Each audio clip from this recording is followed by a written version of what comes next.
Mummy, ऐसे कैसे? मैं निर्मला को मायके जाने से मना कर दूं? आखिर मायका सबको प्यारा होता है।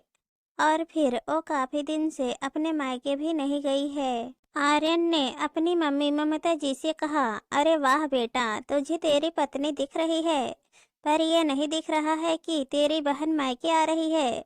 तो ऐसे में बहू का होना जरूरी है।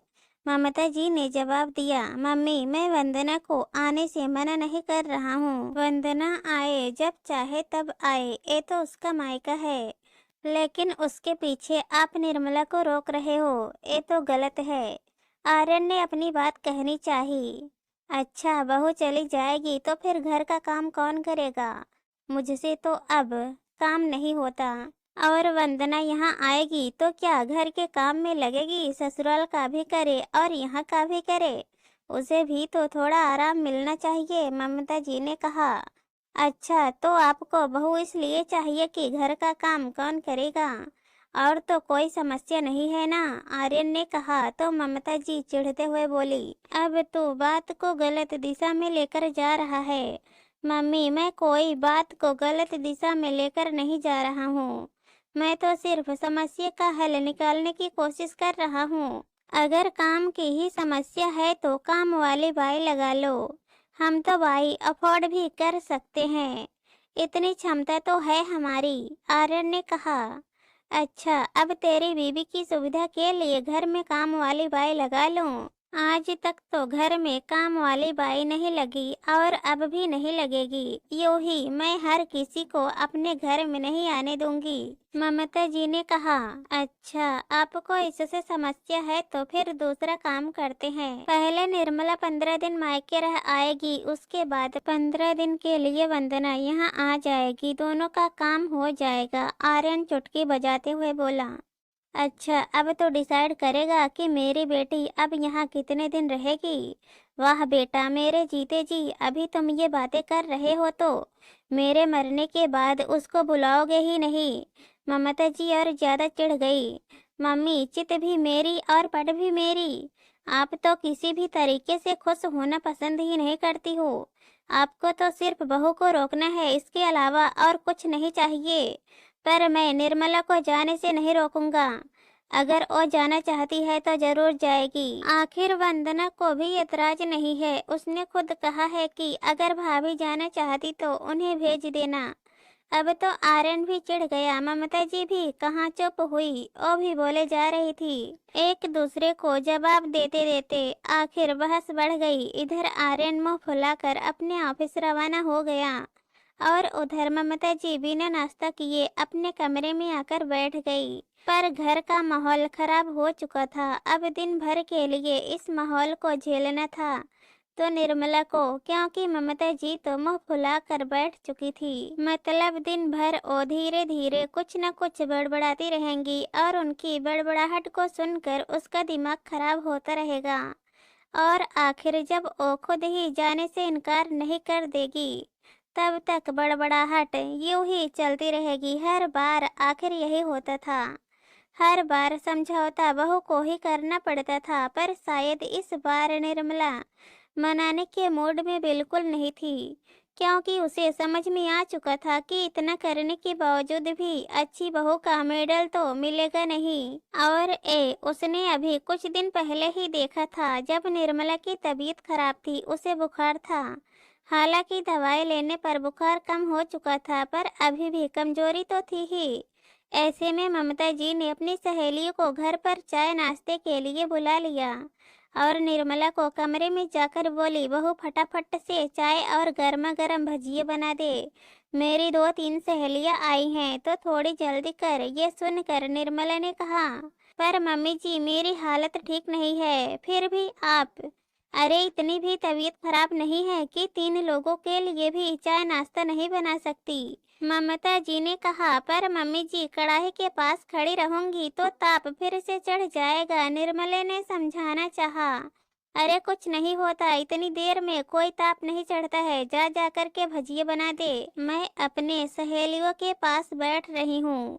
उनको अपने घर बुलाकर रसोई में कैसे जाऊंगी, मुझे तो उनके साथ बैठना ही पड़ेगा, कहकर ममता जी अपनी सहेलियों के पास आकर बैठ गई। अब घर में मेहमान आ ही गए तो निर्मला को उठकर जाना ही था। जब निर्मला चाय नाश्ता बना कर ले आई तो उसने ममता जी की बातें सुनी, जो अच्छे से उसकी बुराई अपनी सहेलियों से कर रही थी, और वो लोग भी मुंह पर हाथ रख कर ममता जी को सांत्वना दे रही थी। सुनकर निर्मला को बुरा तो लगा, पर उसने कुछ कहा नहीं। जब शाम को उसने आर्यन को ये सब बातें बताई तो आर्यन ने भी कहा, तुम्हें ही अच्छी बहू बनने का शौक चढ़ रहा है, क्या जरूरत थी बीमारी में उठकर उनके लिए नाश्ता बनाने की, मना कर देती। वो बड़बड़ाती हैं और तुम उठकर काम कर देती हो, तो उनको पता है कि बड़बड़ाने से मेरा काम हो जाएगा।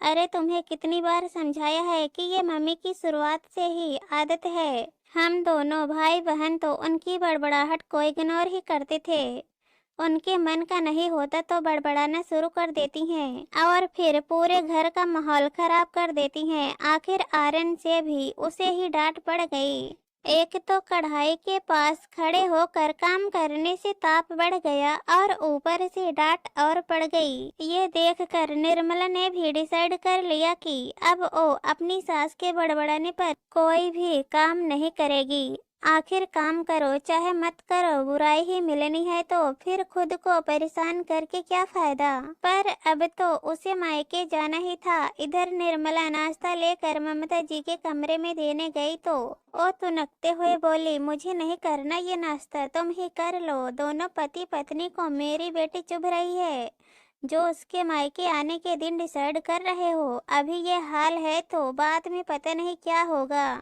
तुम दोनों ही पेट भर के खाओ खाना, मैं तो भूखी ही रह लूंगी। ममता जी को लगा था कि निर्मला उन्हें मनाएगी, पर उसने खाना टेबल पर रखा और वापस मुड़ते हुए कहा, नाश्ता यहीं टेबल पर रखा है मम्मी जी, आपको जब भूख लगे तो नाश्ता कर लेना। मैं जा रही हूँ मेरा सामान पैक करने।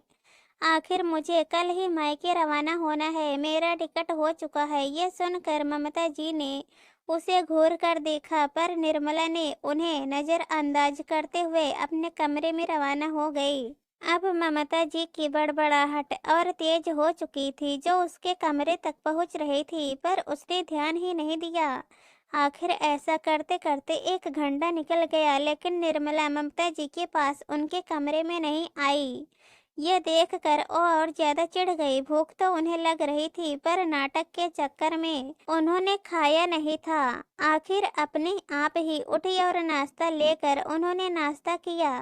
नाश्ता कर लेने के बाद रसोई में बर्तन रखने गई तो सिंक में बर्तन भी जानबूझकर जोर से पटक दिए, जिसकी आवाज बाहर तक आई।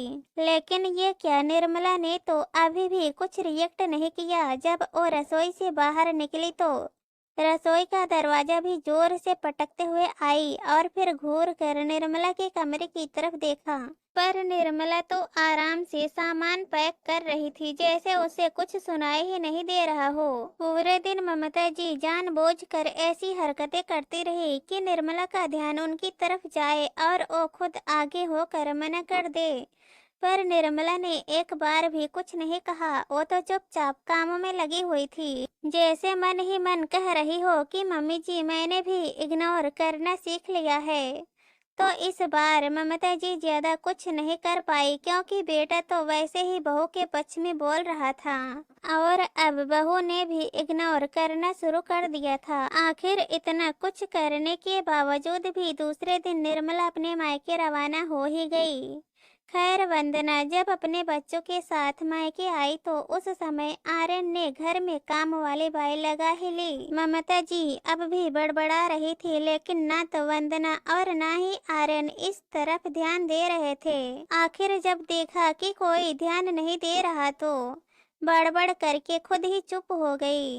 दोस्तों इस कहानी पर आप लोगों की क्या राय है, कमेंट में जरूर बताना, और अगर कहानी पसंद आए तो हमारे चैनल को सब्सक्राइब कर देना।